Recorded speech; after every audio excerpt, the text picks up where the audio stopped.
We're hoping to do a monthly catch up with CASA. For our first episode, we're going to have a chat with Obi from Action Coach. I've worked with Obi for around a year now, and I've learned loads in that time. So I want to bring him on to share some of his wisdom with you. Apart from helping me focus on the different aspects of the business and making plans, I'm actually being held accountable for those plans. We currently meet on a weekly basis. I leave each meeting all riled up and ready to go, even if I came into the session not quite feeling at the top of my game. So Obi, welcome. Thanks for being our first guest on Catch Up with CASA. Yeah, looking forward to it. Good, I'm going to dive right in. Number one. hopefully it goes to plan. Yeah, hopefully. What made you decide to get into coaching? A nice obvious one for you. So my first business was actually in the fitness industry. So essentially I've been in and around coaching in some form or fashion for almost coming up to like 15 years. But in that initial business, I basically got stuck at one employee. Like I just didn't know how to sort of scale past that. I just didn't have the management skills, the leadership skills, all the things that you don't know, essentially. So I got stuck at that level, just with one studio and one employee and myself. And then I spoke to a friend whose business was significantly further along than mine. So he was doing, multiple sort of millions in turnover. And I sort of asked him, like, how did he accomplish it? Like, how did he actually do it? And he just told me he'd had a coach for the last 10 years. Which was sort of quite annoying at the time because I was like, why didn't you just tell me that from day one? But I think sometimes you've got to, the right, what's the saying, that once the student's ready, the teacher will appear, right? And so I think that was it. It's like beforehand, it would have been overwhelmed for me, or maybe too early in my journey. But then I got to the point where it became useful. And so sort of long story short, don't want to give you a run through of 4 years worth of coaching, but essentially I went from just myself and Angelo, who was a PT at the time, to 3 locations, a team of 15, and our aim was to actually sell that business, which we did. And essentially my every business that I've been involved in is very people oriented. So my brain doesn't really work in a sort of like things, products type way. It's a very people way, to be honest. So any business that I'm involved in is very sort of people driven. And so, yeah, I just want to help people do what I did, basically. So that was how I became aware of coaching. And then one of my goals with my coach was, one of the personal goals that we set was, what do I want to do next? And then it was to, help people do what I did. So yeah, so that sort of brought me down this road. How did you get in contact with Action Coach? So when I was looking at different coaching options, one of the PT clients that I was working with had an Action Coach. And so he basically kind of gave me a little bit of an overview of what Action Coach was all about, and how it worked, and what was, the real behind the scenes. So not, the client experience, but what the actual coaching experience was like as well. And so, yeah, just sort of picked up the phone to the head office. He gave me the number and then just went from there. Well, it's definitely your vocation in life, obviously, because it's working with me. There are loads of elements to coaching. Some business owners, obviously, they're going to feel like they haven't got the time or the money to take that plunge. Rather than take a plunge on a full package, are there little smaller bites that you could help them with? Yeah, definitely. I mean, I say always, like, the right idea at the wrong time is still the wrong idea. So even if you really want to do coaching, but it's the wrong time, I'd always say just find another way around it. So if weekly coaching is too intensive, we do one-off strategic planning days, where we'll sit down with a business owner and just get really clear on what the goals are. So essentially where they want to go. And then together we'll sit down and collaborate on exactly the steps that they need to get there. So that would be, just like a one-off that we could do. Or we've got quarterly meetups for some business owners where we do quarterly workshops and we just meet up quarterly, and then create a plan, a 90-day plan, which is very different from a business plan, which you give to your bank to raise money. This is a lot more action oriented. So it's, what needs to be done, who's responsible for doing it, and then when does it have to be done by? It's like, when's the deadline? And so that's the sort of two entry points that you can come into if, weekly or fortnightly coaching is too intensive. But it is good to do that because, like I said earlier, we're then held accountable for everything that we're doing. All those plans that we made, you can make those plans and then they just go in the drawer and then you just carry on back down the same road. Yeah. I did one session with you before. Actually, that's how I first met you at a networking group. But then we did one session on planning to hire someone because I never had any plans around hiring someone. And I know you've worked with someone else on just time. Yeah. So if no one's got time to do the coaching, you need to go to a coach. Just throw one off. Exactly. To get the time sorted out. Yeah, no, I mean, there's some really good points in there. I think like the time and the accountability thing, even though they seem so simple on the front end, a lot of the time, what was the quote? Coaching is great because it overcomes our infinite ability to delude ourselves. And I think that's sometimes, the time thing, it can just be like, oh, I really need to get this done, but I've got all these other things I need to get done.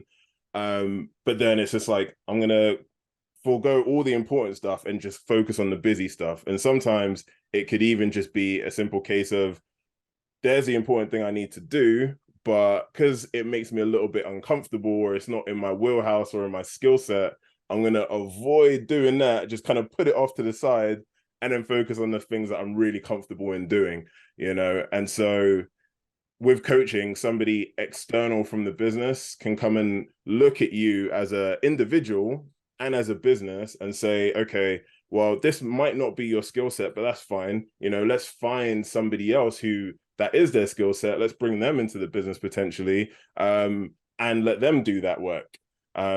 Because sometimes it's not a how to do problem, it's a who can help you. You might already have that person in the business as well. Yeah, exactly. It just sprang to mind one of Rachel's blogs about eat that frog, that daily list, eat that frog. That's exactly what you're talking about. Yeah. That job you just don't want to do. You need to just eat that frog first thing in the morning. Eat that frog, yeah, exactly. And eat that frog works so well because it's just, first thing in the morning, do the thing that you want to put off all day long, but you do it first, and then you can enjoy the rest of your day, right? Rather than having it hanging over you with that guilt all day long. If someone's got the time to do the full package with you and the money, how long, what's the ideal length of time for someone to work with you for them to really feel the benefit? How long is a piece? You had a coach for 10 years. Yeah, exactly. Literally it depends on what the goal is, to be honest. So we can see results in as little as 3 months if we're talking about, getting some quick cash flow wins. But if the business has more infrastructure issues or people issues, then naturally that can take longer. So if we're talking about getting more out of the team, the impact, if the teams already exist within the business, not having to bring new people in, the impact can be quite immediate because sometimes that collective knowledge of the whole team is just so powerful, but the business owners sometimes aren't really tapping into that because they've been so used to everything being so reliant on them that they're like carrying the whole weight of the business on their shoulders.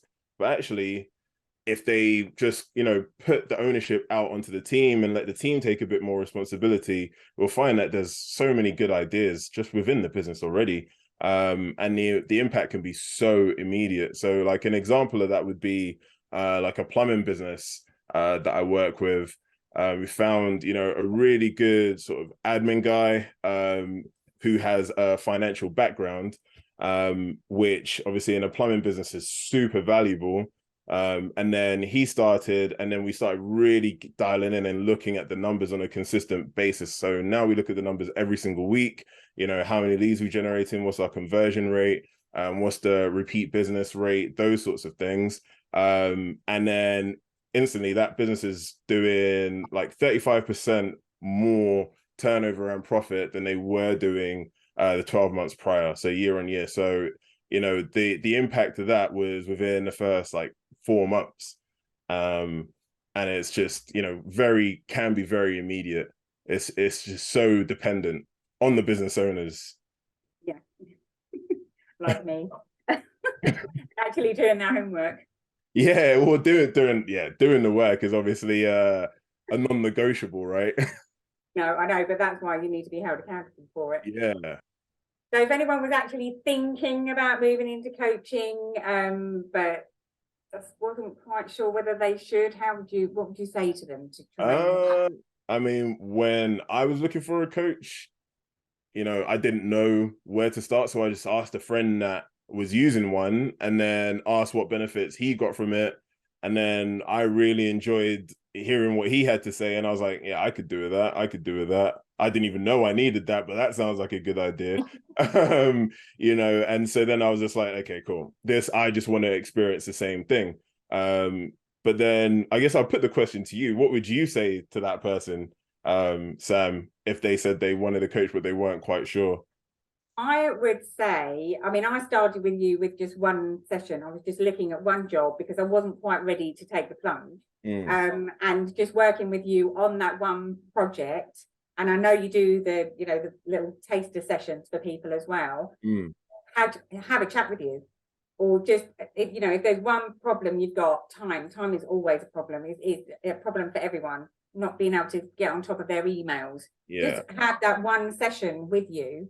I would say just try that and you will see the benefit of having a coach. Yeah, 100%. I mean, I could have said something really long there, but then it was all going to come across biased. So I just wanted you to see what your opinion was on it. But yeah, 100%, 100%. So do you practice what you preach? In what sense? Meaning? So do you do your daily list, make your plans? Yeah, definitely. Do I always stick to them? I'd say I'm about 75%. No one's perfect, but good enough to make progress. So in terms of like the daily list, that is a non-negotiable for me. It's just like anytime I don't know what I'm gonna do with my day before the day starts, the first 3 hours just feels almost just like useless, like a complete waste, because I'm not using it in the best way possible. I'm just kind of being reactive. So I could, something could come in on Slack from one of the team, and then I just start dealing with that. And then I'm just being busy. Whereas, if I create in advance from the day before, okay, what are the most important things that need to be done? And I plot them into my day. And then I just start my day knowing already what I need to do. Then I just focus on those. And then I get important things done. So, the night and day difference between when I do my daily list and have it written up and then don't do it, for sure. Yeah. Not even if it's in my calendar. It's just not enough just to be in my calendar. And even if I don't look at the list again that day, I've seen it in the morning. I know exactly what I thought I was going to do, and I'll get 9 times out of 10, I'll get it done. That's it. If not, it goes on to the next day. Yeah. It's literally just sets our minds on, exactly what needs to get done. And then you just go into the day with like clarity. So, you do that day after day after day after day for 12 months, and you just inch forward a little bit each day over a 12-month period. The difference is significant. Is there a question that you've never been asked that you wish you had been asked, and how would you have answered it? So two answers to this question then. So the first one is, how long can I hold my breath for? So I've recently started. I know you're doing that very well now. The Wim Hof stuff, and so now I'm just like waiting for anybody, just an excuse to tell anybody and share with anyone about this. But yeah, I went from being able to only do about like a minute, just over a minute, and then now I can hold my breath. For the last time I did it, it's like 2.5 minutes, which is just like nuts. And then again, it's just like the obviously with the whole fitness background, I'm very into like physiology and energy, and I think that sort of feeds into business as well. And yeah, I just get so much more energized when I do that. Like I actually had a charity football match over the weekend, and I did it before the match, and it was the first time I'd done a full 90-minute match, 11 aside, in like over 10 years.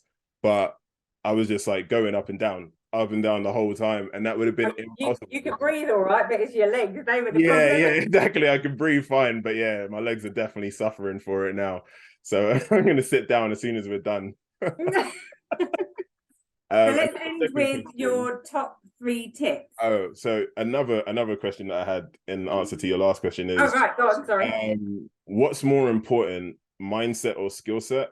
And my answer to that question would definitely be mindset over skill set, because if you can figure out, your why, you can figure out how to do anything. If you're really motivated, if your motivation is at like 10 out of 10, you can figure out how to build a business, how to get a fitter body, how to make more money, anything you can figure out if you really know your why. So I'd always say mindset's more important than skill set. I know that for me after working with you. So now let's end with what are your top tips that you can offer everyone today? So a couple of good tips. I'd say find yourself a good bookkeeper. And the reason being is you can get more useful information about your business when you look at the numbers objectively. Business is a very emotional thing. Sometimes things are going great and it's all amazing and fantastic, and then we make certain decisions based on that, and then other days you can crash because maybe you lose one of your biggest clients, or one of your top team members leaves, and now you're struggling. And then obviously if you make decisions in that state, they're going to be a lot more negative, right? But if you're just looking at your numbers, then you're going to be a lot less likely to make volatile, irrational decisions. So a good bookkeeper will always give you an ROI for sure. Second would be read at least 3 books a year. Because the greatest minds in any field, whether that be business, fitness, health, anything, the greatest minds have already written and distilled all their knowledge into books for us. So it's like we might as well just pick that low-hanging fruit and read those books, apply it to our lives, and then start getting that benefit. Recommend any? Recommend any? In what? To achieve what? To grow your business. So business related ones. A good one to start with would be Think and Grow Rich. And that would definitely be a good book around, developing your mindset.